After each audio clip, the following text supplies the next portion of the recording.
સાડી થોડી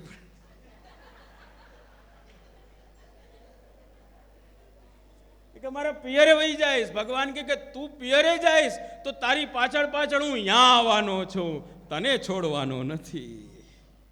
સાસુને કહી દીધું કે તમે રસોઈ બનાવજો, તમે રસોઈ બનાવજો, પણ મારા શૃંગારની સેવા તો આ વહુ જે છે ને એ કરે છે ને તો જ મને મજા આવે છે. આ સાક્ષાત સેવા છે. જ્યાં ભગવાન આ પ્રગટ થઈ અને આવી રીતની આજ્ઞા કરે, આ રીતનો અનુભવ કરાવે આપણને, એ સાક્ષાત સેવા કહેવાય. આમ લીલાનો અનુભવ ભગવાન કરાવતા જાય. અને આ જે સાક્ષાત સેવા જે છે ને, એ સેવામાં યોજવા માટે 8 સિદ્ધિઓ છે. તમને આ સાક્ષાત સેવાનો અનુભવ કરાવવા માટે 8 સિદ્ધિ છે. કારણ કે એ અનુભવ નથી થતો. હવે તમને મજા તો આવી, વિચાર કરો, એમનો પ્રસંગ સાંભળીને આટલી મજા આવતી હોય, અને જો એની કૃપા થઈ જાય ને તમને અનુભવ જો એ લીલાનો થઈ જાય, તમને કેટલો આનંદ આવે એનો વિચાર તો કરો. હે, ખાલી આ પ્રસંગ સાંભળતા આનંદ આવી જાય છે. એનો અનુભવ જો આપણે કરીએ, આ માર્ગ અનુભવનો જ, અનુભવ સિદ્ધ માર્ગ છે. આ કેવલ વાતોનો નથી. તો એ સેવાનો અનુભવ તમે ક્યારે કરી શકો? તો કે એમાં દોષ નડે ક્યાંથી થાય? નથી થતું. આટલા વર્ષથી અમે ઓલું પાણી ધરું, આ પાણી ધરું, આ ધરું, આ ધરવામાં જ પાછા આપણો તો સમય એમાં જ વયો જાય. શું ધરવું? ક્યારે આપણે ત્યાં સુધી પહોંચશું? મહાપ્રભુજી સમજાવે છે કે ભાઈ તમને દોષ નડે છે સેવામાં, આ લીલાનો અનુભવ તમને નથી થતો, એનો દોષ નડે છે. કારણ એ છે. અને દોષ કયા છે? તો શ્રી મહાપ્રભુજી સમજાવ્યું. પહેલું છે લૌકિક ભોગ. પહેલું છે લૌકિક ભોગ, બીજું છે પ્રતિબંધ, અને ત્રીજું છે ઉદ્વેગ. આ 3 પ્રકારના દોષ નડે છે. એક તો લૌકિક ભોગ. સેવામાં બેઠા છો અને ગરમી થાય, શું કરો? શું કરો? ઊભા થઈને પંખો ચાલુ કરો. નામ કોનું દ્યો?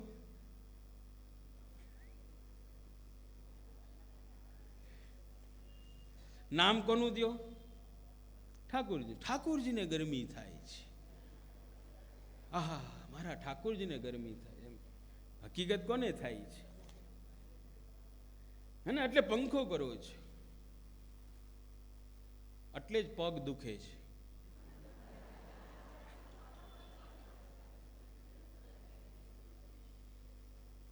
મહારાજ શ્રી વૈષ્ણવના ઘરે પધાર્યા. ભાઈ સેવા કરતા હતા ઠાકોરજીની. થોડીક વાર થાય ને એટલે એના છોકરાને બોલાવે, એ ફલાણા, એ આવ, એ આવ. ઓલા કે શું છે? તો કે હવે ઠાકોરજીના શિંગારનો ડબ્બો આપ. વરી ઓલો ડબ્બો દઈને જાય, વરી પાછો કે અહીંયા આવ, અહીંયા આવ. હવે શું છે? તો કે હવે વસ્ત્ર વાઘા દે, હવે આ દે, હવે આ દે. એટલે મહારાજ શ્રી કંટાળ્યા. મહારાજ શ્રી કે ભાઈ તું સેવા કરે જ કે ઓલો? જે પગ બહુ દુખે, બેસી જાય પછી ઊભું થવાતું નથી, શું કરીએ? એટલે બોલાવવા પડે. એટલે મેં જેમ કીધું ને એમ હમણાં એમ મહારાજ શ્રી પણ એને કીધું કે અચ્છા તો ભૂકંપ આવે તો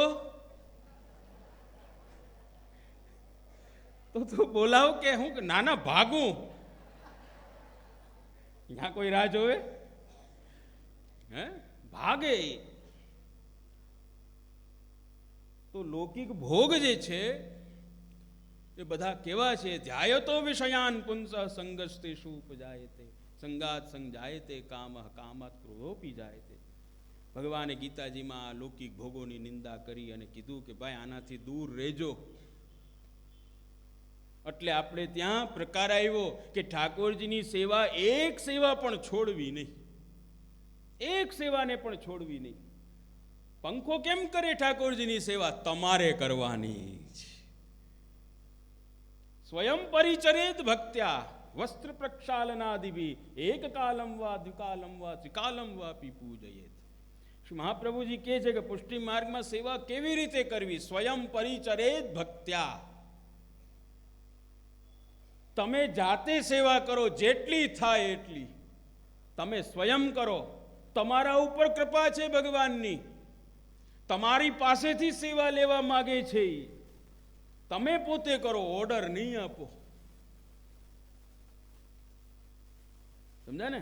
ઓર્ડર નહીં આપો તમે જાતે. અને એ જ નિયમ અમારા શ્રી ઘનશ્યામજીમાં, સપ્તમ લાલજીમાં જુઓ કેવો નિયમ, કેવી નિષ્ઠા એમની પુષ્ટિ માર્ગમાં આ સેવા માટે. જુઓ તમે, એમનો નિયમ હતો. શ્રી ગુસાઈજીના સાતમા લાલજી શ્રી ઘનશ્યામજીનો નિયમ હતો કે ઠાકોરજીને શયન કરાવી, પોઢાડી, પછી શું કરવું? તો કે ઠાકોરજીને પોઢાડી પંખો કરતા. ઠાકોરજીની પાસે ઊભા રહી અને પંખો આખી રાત. અને કેવી રીતે? નેત્ર બંધ કરીને. અને આજે પણ તમે જોજો, શ્રીનાથજીમાં જાઓ દર્શન કરવા, તો અહીંયા ઓલા પંખાની સેવા કરવા વાળા હોય, આમ દોરી ખેંચે ને, એ સેવા પણ ન છોડવી વૈષ્ણવોએ. શ્રી ઘનશ્યામજી આખી રાત સેવામાં, બોલો, પંખો કરી, નેત્ર બંધ કરીને પંખો કરે કે હું આંખ ખોલું તો ઠાકોરજીને પરિશ્રમ થાય. કારણ કે ઠાકોરજીને પોઢાડ્યા પછી તો જવાય નહીં, મંદિરમાં ન જવાય, આપણો નિયમ છે પુષ્ટિ માર્ગમાં. તો ત્યારે શું કરવું? તો કે નેત્ર બંધ કરીને પંખો કરે. ઠાકોરજી ચોરીમાં પધાર્યા તોય પણ એમણે આંખ ન ખોલી. અને પછી કેવું થયું કે એ વિરહમાં ને વિરહમાં જ આપ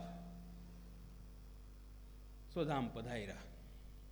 પણ તમે નિષ્ઠા જુઓ, ઓર્ડરની વાત નથી પુષ્ટિ માર્ગમાં. જેટલું થાય તમે જેટલું કરી શકો તમે જાતે કરો. ઠાકોરજીનું જલ ભરવું, જાતે ભરવાનો આગ્રહ રાખો. જેટલી સેવા તમે બીજાને આપશો એટલું શું થશે? એટલે તો આપણે ત્યાં ઠાકોરજીને બંટા પણ ધરવામાં આવે છે. ઠાકોરજીની પાસે આપણે બંટા ધરીએ. કેમ? તો કે પ્રભુ આપ તો હમણાં ખેલવા પધારી જાશો વ્રજમાં, અને વ્રજના તો કેટલા ભક્તો છે, અમને ભૂલી જાવ તો પાછા પધારે જ નહીં. તો બંટો પધરાવી દીધો કે પ્રભુ આપ ખેલો ભલે, પણ ભૂખ લાગે ને, જો ભૂખ લાગે ને તો અન્ય કોઈના ઘરમાં જમતા નહીં, આ હું બંટો પધરાવી દઉં છું, એમાંથી જ આપ લેજો. એના માટે બંટાજી છે. આ બંટાજી એટલે આપણે પધરાવીએ કે ભૂખ લાગે તો કોઈ અન્ય પાસેથી નહીં અરોગતા, નકર યાં વરી પેડો ભાવી જાય તો, યાના વરી મોનથાર ભાવી જાય તો નહીં. આ પધારો ખેલવા, પણ આ વસ્તુ તો અમારી જ, અરોગવાનું તો અમારું જ. હા ભાવ છે. એટલે અહીંયા કહે છે કે આ સાક્ષાત સેવા જે છે ને એનો અનુભવ તમે કરો. એમાં આ મોટો દોષ છે. કયો છે? લૌકિક ભોગનો. તમે પંખો ચાલુ કરી ન વયા જાઓ. તમને એમ થાય કે મારા ઠાકોરજીને ગરમી થાય, તમે જાતે કરો. તમે જાતે કરો, જેટલી સેવા તમારાથી. આ લૌકિક ભોગનો ત્યાગ કરો, જેટલું બને એટલું સેવામાં. બીજું છે પ્રતિબંધ. ઘણા પ્રતિબંધો આવે, દૈહિક પ્રતિબંધો છે શરીરના, એ પણ આપણને સેવામાં જાતા રોકે છે. કેવો પ્રતિબંધ છે? એક છીંક આવી જાય, ઉધરસ આવી જાય, તો એટલી વાર મોઢું તો ફેરવવું પડે ને. તો એટલી વાર પણ પ્રભુથી અલગ થયા કે નહીં? અમારા શ્રી ગોવિંદરાયજી, નૃત્યલાલજી, લગ્નનો દિવસ, અને વર્ણાગી નીકળે, વરઘોડો, અને ઘોડા ઉપર બિરાજે, ચારેય બાજુ આનંદ, પણ શ્રી ગોવિંદરાયજીના નેત્રમાંથી આંસુ આવે છે. શ્રી ગુસાઈજી પૂછે, કેમ રડો છો? આવા સુંદર દિવસ કેમ રડો છો આપ? તો શ્રી ગોવિંદરાયજી કહે કે મારા ઠાકોરજીને ઉત્થાપનનો મારો ક્રમ છે. હું મારા ઠાકોરજીના ઉત્થાપનની સેવા પહોંચું, અમારો ક્રમ છે, અને એ સેવા નથી પહોંચી શકતો આજે લગ્નના કારણે. મારી સેવા આજની તો ગઈ. શ્રી ગુસાઈજી પરીક્ષા. ગુસાઈજી કે કાલે થશે. કાકાજી કાલે તો થશે, પણ આજની તો ગઈ ને. અમારા વૈષ્ણવ એમ કે આજે ના સાંભળ્યું તો કઈ કાલ સાંભળી લે. હું હે કાલે રહેવાના છીએ? કોઈને ખબર છે કાલ શું થવાનું? વૈષ્ણવ અમારે એમ કે આજે સેવા, હમણાં સેવા નથી પધરાવી, હમણાં ઘરે સેવા નથી કરવી. કેમ? ઘણી બધી સમસ્યાઓ છે. હજી તો અમે લૌકિક વ્યવહારમાં છીએ. સગા સંબંધીઓને આ જવાનું થાય, એ આવે, ત્યાં જમવાનું થાય, શું કરવું? હમણાં સેવાની 15-20 વર્ષ પછી, 50 વર્ષ પછી પધરાવી લઉં. અરે ભાઈ, કાલની ખબર નથી ના 15-20 વર્ષ. શ્રી ગોવિંદરાયજી કે કાલની સેવા તો મળશે, આજની તો ગઈ ને. તો શ્રી ગુસાઈજી કે નહીં, લગ્ન પછી હવે પેલા આપ સેવામાં પધારો. શ્રી ગોવિંદરાયજી લગ્ન રોકીને સેવામાં પધાર્યા. બોલો, આ પુષ્ટિ માર્ગ, આ નિષ્ઠા છે. તું જેટલા પણ આ બધા પ્રતિબંધો, આવા તો ઘણા બધા પ્રતિબંધો કે આટલી વાર પણ ઉધરસ આવે સેવામાં છે ને છીંક આવી તો આપણે મોઢું આમ કરીએ, એટલી વાર પણ ભગવાનથી અલગ થયા, એ પણ દોષ. આટલી વાર તો અલગ થયા ને. ઓલા રાય, ગાયના શિંગડામાં રાયનો દાણ ને. એટલે અહીંયા કે છે. અને ત્રીજી વસ્તુ બતાવી ઉદ્વેગ. જાત જાતની ચિંતાઓ છે, કેટલા પ્રકારની ચિંતાઓ છે. આ બધું જ તમને સેવામાં નડે છે. આ તમને સાક્ષાત સેવામાં અનુભવ કરવા દેતું નથી, તમને રોકીને રાખે છે. અને એના માટે શું કરવું, એનો ઉપાય શું છે કે આ દોષ આપણા વયા જાય અને આપણને સાક્ષાત લીલાનો અનુભવ થાય. તો ત્યારે શ્રી મહાપ્રભુજી કીધું કે બસ તમે શ્રી યમુનાજીને નમન કરો, આ યમનાષ્ટકનો પાઠ કરો. આનાથી શું થશે? સેવામાં જે આવતા પ્રતિબંધો છે ને, એ આ અષ્ટસિદ્ધિનું દાન દઈ અને તમારી સેવામાં આવતા પ્રતિબંધોને શ્રી યમુનાજી દૂર કરી દેવાના. અને અષ્ટસિદ્ધિ કઈ કઈ છે? તો કેવી સુંદર વાત ગણાવી શ્રી ગુસાઈજી ગણાવે. પહેલી તો સિદ્ધિ તમને એ મળે છે કે સાક્ષાત સેવાનો અનુભવ થઈ જાય. ઓલા પતિ પત્ની દર્શન કરવા ગયા, શ્રીનાથજીના દર્શન કરવા ગયા, અને એટલી બધી ભીડ હતી દર્શન કરવામાં, શ્રીનાથજીના દર્શન ન થાય. અને ત્યાં દર્શન ન થાય એટલે પત્ની જે હતી ને, અતિશય વિરહ થયો હૃદયમાં કે મને શ્રીજી બાવાના દર્શન, અહીંયા આવ્યા અને શ્રીનાથજીના દર્શન ન થાય, જેના માટે આવ્યા છે.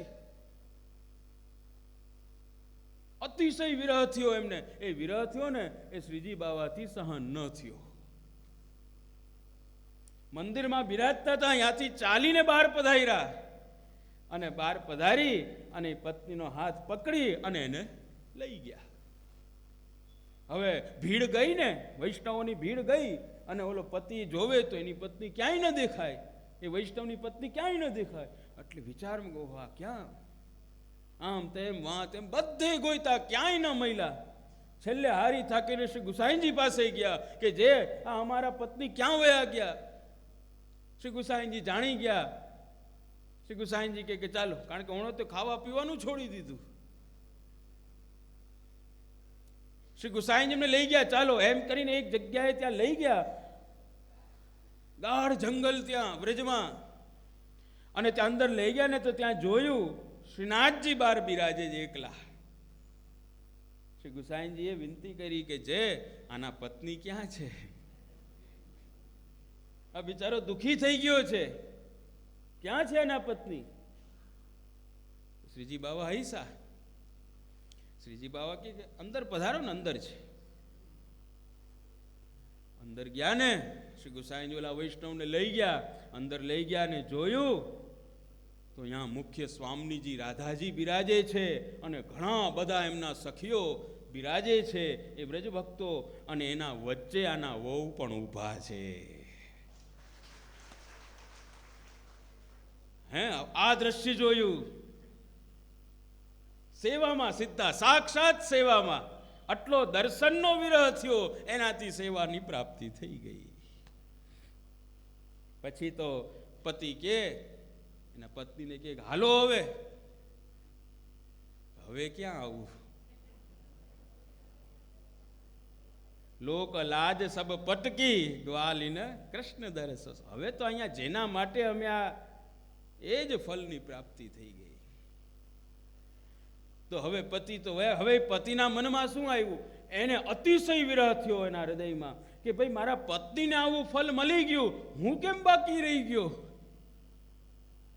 હું કેમ બાકી રહી ગયો. એમ વિરહમાં ને વિરહમાં જ એણે દેહ છોડી દીધો.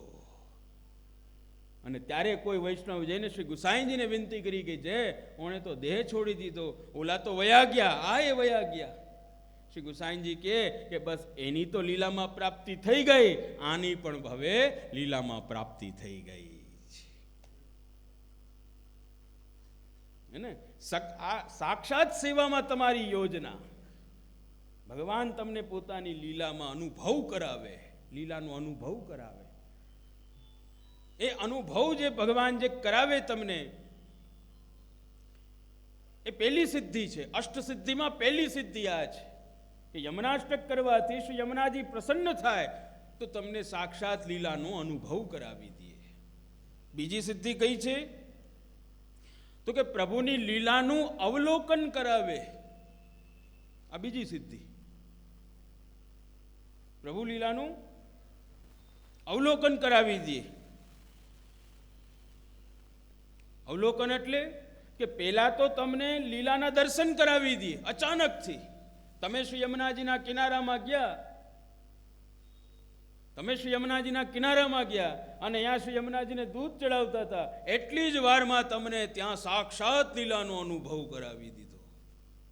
હવે તમે જોયું, ક્યારેય જોયું નતું એવું દ્રશ્ય તમારી સામે આવી ગયું. સાંભળ્યું તું, વાંચ્યું તું, પણ જોયું નતું. એ તમને અનુભવ અહીંયા કરાવી દે અને એક ક્ષણનો જ અનુભવ કરાવી અને પાછું બધું અંતર ધ્યાન. હવે આવું જ્યારે થાય ત્યારે પછી શું વિચાર આવે? મોહનથાળ બનતો હોય, એની સુગંધ આવતી હોય, હે લૌકિક દાખલો દઉં, મોહનથાળ બનતો હોય ને સુગંધ આવતી હોય અને પછી તમને આમ દેખાડે તમને મોહનથાળને, પછી છુપાવી દઈએ તો અહીંયા તો હતો, આપો અમને. એક તો ભૂખ લાગી અને મોહનથાળ ન મળે, જોવાઈ ગયો, સુગંધ આવી ગઈ ને ન મળે, કેવું દુઃખ થાય ને હૃદયમાં. પછી આપણે શું કરીએ? એ મોહનથાળને લેવાનો પ્રયત્ન કરીએ, કેમ મળી જાય, કોણ દેખાડવા આવ્યું તું, તો કે ફલાણી પાસે, એને પકડીએ, ભાઈ ઓલો મોહનથાળ તો દ્યો. એવી રીતે શ્રી યમુનાજી શું કરે છે, તમારા ઉપર જો કૃપા કરે, તમને એક ક્ષણી એ લીલાનો અનુભવ કરાવી અને બધું જ છુપા. હવે તમારી અંદર એ વિરહ પ્રગટ થાય. આ લીલાના દર્શન પાછા ક્યારે થાય? એકવાર તમારા ઠાકોરજી, તમે જ્યારે જગાડવા જાઓ ને, કંઈક બોલી દે ઠાકોરજી, કંઈક તમને બોલી દે, એ આમ કરજે, કાલે દૂધ બહુ ગરમ હતું. કોણ બોલ્યું? કયો કે ના, આમ જોવો તમે ચારે બાજુ, કોણ બોલ્યું? અને પછી તમને ખબર પડે કે આ તો મારા ઠાકોરજી બોલ્યા. તમને શું થાય? ઓહો, આ તો મારું ધ્યાન નતું ને બોલ્યા. એકવાર પાછું બોલી દો ને. લીલા અવલોકન, આ બીજી સિદ્ધિ છે. યમનાષ્ટકનો પાઠ જો તમે આનંદથી કરો, બીજા લૌકિક ભાવોને છોડીને દો, એને બધાને બહાર મૂકીને અહીંયા અપ્રસ કરીને આવવાનું. અપ્રસ કરીને જાઓ, શ્રી યમુનાજીમાં સ્નાન કરીને જાઓ, સેવામાં શ્રી યમુનાજીનું સ્મરણ કરીને જાઓ, તો લીલા અવલોકનનું દાન તમને આ યમનાષ્ટકથી થાય. પેલા અનુભવ કરાવી દે, પછી છુપાવી દે અને પછી વિરહ પ્રગટ કરાવે. અને આ જ વસ્તુને કેવી રીતે જોવો તમે? આ જ વસ્તુનો અનુભવ કીર્તન સાહિત્યમાં જોવો તો એમાં આવે છે, કહત શ્રુતિ સાર નિર્ધાર કરકે ઇન બિના એસી કોણ કરે હે સખી. એક સખી બીજી સખીને પૂછે છે, આ વેદની ઋચાઓ છે બધી. એક સખી બીજી સખીને પૂછે છે કે ભાઈ આ દર્શન કેવી રીતે થાય? સાકાર સ્વરૂપના તો દર્શન કર્યા છે, અવતાર આદિના, પણ હવે મૂળ સ્વરૂપના દર્શન કરવા છે, નિર્ગુણ સ્વરૂપના દર્શન કરવા છે. એ કેવી રીતે થાય? ભગવાન પાસે ગયા, ભગવાન પાસે જઈ અને વેદની ઋચાઓએ વિનંતી કરી કે અમે અવતારનું તો ખૂબ વર્ણન કર્યું, એના તો દર્શન ખૂબ કર્યા, હવે મૂળ સ્વરૂપના દર્શન કરવા, એનો લીલાનો અનુભવ કરવો છે. કેમ કરવો? કેવી રીતે થાય? ભગવાન કે આ મનોરથ છે, આ મનોરથ છે મારો. ચતુર્બિહારી, જેમ ગઈકાલે કીધું, ચતુર્બિહારી મેરો યહી મનોરથ. મનોરથ એટલે શું? આ પ્રકારનો મનોરથ થવો જોઈએ વૈષ્ણવોમાં. આ પ્રભુની લીલાનો, સાક્ષાત લીલાનો અનુભવ અમને કેમ થાય, એ મનોરથ થયો એમને. અને નિર્ગુણ સ્વરૂપની લીલાનો અનુભવ. તો ભગવાને કીધું કઈ વાંધો નહીં, તમે વ્રજમાં પ્રગટ થાઓ અને અમે પણ વ્રજમાં પ્રગટ થાશું અને તમને આ સ્વરૂપનો અનુભવ કરાવશું. એટલે અહીંયા કહે છે, આ વેદની ઋચાઓ એકબીજા વાતો કરે છે, સખીઓ મળીને, વ્રજ ભક્તો મળીને એકબીજા વાતો કરે છે કે એસી કોણ કરે હે સખી, આ લીલાનો અનુભવ. કારણ કે શ્રી યમુનાજી વગર તો લીલા થતી જ નથી. શ્રી યમુનાજી વગર તો ત્યાં પ્રભુ કોઈ જગ્યાએ લીલા નથી કરતા. તો આ શ્રી યમુના જો પધારે તો આપણો મનોરથ પૂર્ણ થાય. કોણ કરે હે સખી, શ્રી યમુનાજીને પધરાવો. એટલે તો અમારે ત્યાં જોવો મનોરથો આપણે હોય તેમ શ્રી યમુનાજીને પધરાવવામાં આવે. આ કારણ આ જ. અને એનો એક થોડો ભ્રષ્ટ પ્રકાર આપણે કરી નાખ્યો કે આવા શ્રી યમુનાજી જે છે એ શ્રી યમુનાજીના મનોરથ, એમના લોટીજી પધરાવીએ તો એને ઉત્સવની ઉજવણી કરીએ. કેટલામાં? 100 રૂપિયામાં. બોલો, 150 રૂપિયા આપીને મનોરથી આ ઉત્સવ ઉજવા, આખી રીત છે. અને રૂપિયામાં કોઈ તોલી શકીએ આપણે? શું મહાપ્રભુજી પહેલા જ ના પાડી દીધી કે નમનથી વધારે કંઈ ન કરી શકો તમે કરી શું શકો? તો આ શ્રુતિઓ, આ વેદનો જે મનોરથ હતો એ મનોરથ વ્રજમાં પ્રગટ થયા ગોપીજન સ્વરૂપે. અને અહીંયા શ્રી યમુનાજીની કૃપાથી ભગવાનની લીલાનો અનુભવ કરાયો. શ્રી યમુનાજીએ ભગવાનની લીલાનો અનુભવ કર્યો. અને આવો જ કંઈક અનુભવ જોવો તમે કેવો થયો. શ્રી ગુસાઈજીએ કૃપા કરીને આવો જ અનુભવ કરાવી દીધો. કોને કરાવ્યો? શ્રી હરિરાયજીને કરાવ્યો. શ્રી હરિરાયજીને કરાવ્યો. અને શ્રી હરિરાયજીએ પોતાના કીર્તનમાં એનું વર્ણન કર્યું. કેટલું સુંદર વર્ણન છે. શ્રી હરિરાયજી વર્ણન કર્યું. શું વર્ણન કર્યું? કેસર કી ધોતી કટી કેસરી ઉપરણા ઓઢે, તિલક મુદ્રા ધર ઠાડે મંદિર ગિરધર કે. શ્રી ગુસાઈજી કેસરી ઉપરણો, કેસરી ધોતી ધારણ કરીને બિરાજે છે.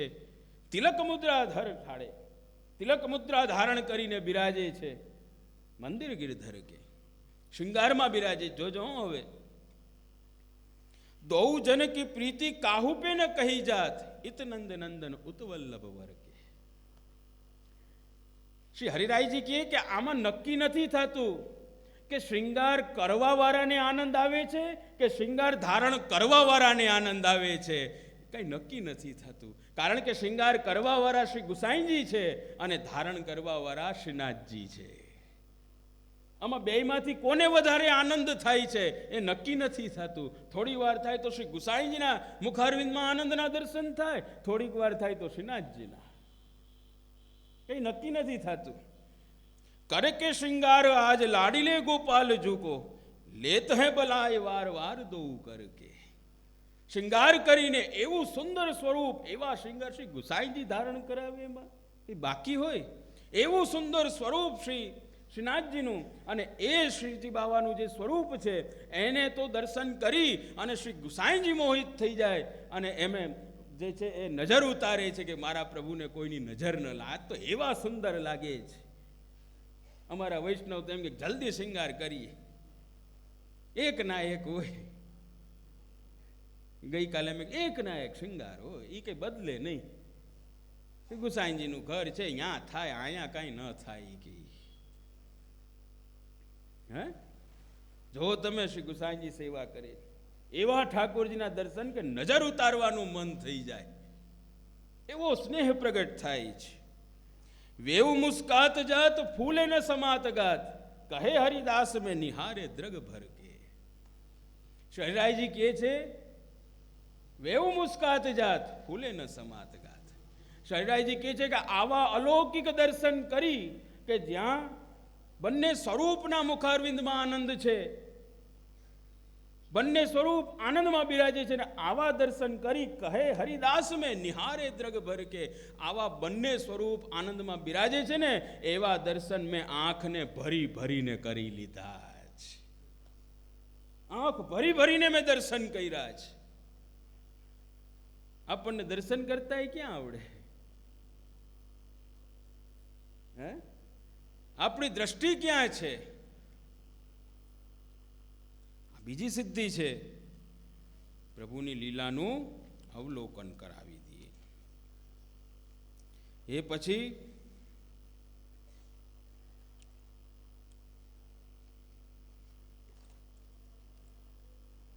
ભગવાનનો આનંદ, ભગવાનનું સ્વરૂપ કેવું છે, રસો વૈસ, રસથી ભરેલું છે, પણ અત્યારે અનુભવ નથી થતું. ખાલી વાતો છે, અત્યારે અનુભવ. અત્યારે તો ખાંડ મીઠી લાગે કે કૃષ્ણ નામ? તો કે ખાંડ. અત્યારે આનંદ કેમાં આવે? પ્રવચનમાં બેઠા એમાં આનંદ આવે કે હમણાં છૂટશું એમાં? અત્યારની તો ભાઈ સ્થિતિ અલગ છે. પણ જો શ્રી યમુનાજી કૃપા કરે ને, તો તમને ભગવાનનો જે રસનો, જે આનંદનો જે એમનું સ્વરૂપ છે ને, એનો અનુભવ તમને કરાવી દે તમારું મન. કારણ કે જો જ્યાં આનંદ આવતો હોય ને, જ્યાં તમને આનંદ આવે ને, ત્યાં કંટાળો ના આવે. આ નિયમ છે. જ્યાં તમને આનંદ આવતો હોય ને, ત્યાં તમને કંટાળો ના આવે. કંટાળો ક્યારે આવે? કે જ્યારે તમને આનંદ આવતો બંધ થઈ જાય. તો અહીંયા કહે છે કે પ્રભુની સેવામાં ઉતાવળ કેમ થાય છે વૈષ્ણવોને? મન કેમ નથી લાગતું? કારણ કે આનંદ નથી આવતો. વાતો છે, હજી આનંદ નથી આવતો. તો શ્રી યમુનાજી શું કરે? જો તમારા ઉપર કૃપા કરે ને, તો તમને આનંદનો અનુભવ પણ કરાવી દે છે. આ સિદ્ધિનું દાન કરે છે. એ પછી સર્વાત્મ ભાવની સિદ્ધિનું દાન કરે. એ પછી શ્રી મહાપ્રભુજી કહે છે કે સર્વાત્મ ભાવની સિદ્ધિ છે, એ તમને આપે છે. સર્વાત્મ ભાવ પછી 4 સિદ્ધિ થઈ, 5મી સિદ્ધિ છે. આ યમનાષ્ટક કરવાથી હવે 5મી સિદ્ધિ તમને મળશે. અને એ કઈ? તો કે વિયોગમાં ભગવાન હૃદયમાં ભગવાનનું પ્રાગટ્ય કરાવે છે. તમને વિરહ થાય છે, તો વિરહમાં ભગવાન ક્યાં બિરાજે છે? તમારા હૃદયમાં એમનું પ્રાગટ્ય કરાવી દે છે. વિરહમાં ભગવાનને તમારા હૃદયમાં પ્રગટ કરાવે. એવા શ્રી યમુનાજી છે. વ્રજ ભક્તો જેમ ભગવાનને પ્રિય છે, જેમ મેં હમણાં વાત કરીને કે ખીલોના વગર તો ઠાકોરજી બિરાજતા જ નથી, એ વ્રજ ભક્તો જેમ ભગવાનને પ્રિય છે, એમ અમારા વૈષ્ણવો પણ ભગવાનને પ્રિય થઈ જાય, એ સિદ્ધિનું દાન શ્રી યમુનાજી કરે. એવું નથી કે આ 84,252 વૈષ્ણવ વગર ન રહી શકતા. તમારા વગર પણ નહીં રહી શકે. આ પ્રભુ તમારા વગર પણ નહીં રહી શકે. પણ એ ક્યારે થશે? જ્યારે શ્રી યમુનાજી કૃપા કરશે. અને પછીની સિદ્ધિ છે તનુનવત્વતા. એ પછી તનુનવત્વતાનું દાન કરે છે. તનુનવત્વતા એટલે આ જ દેહથી, આ જ શરીરથી આપણે ભગવદ લીલાનો અનુભવ કરવા માંડીએ. આ જ શરીરથી એનો અનુભવ થઈ જાય, એ તનુનવત્વતા કહેવાય. આ એક સિદ્ધિનું દાન છે. અને પછી છેલ્લે ભગવદ લીલાના આનંદનો અનુભવ. ભગવદ લીલાના આનંદનો અનુભવ તમને કરાવી દઈએ. આ સિદ્ધિ જે છે, તો આ જે સકલ સિદ્ધિઓ જે છે એ શું કરે છે? તો કે તમારી સેવાને આધિદૈવિક બનાવે. આપણી સેવાને આધિદૈવિક બનાવી દઈએ. આધિદૈવિક એટલે ભગવાનનો અનુભવ આપણે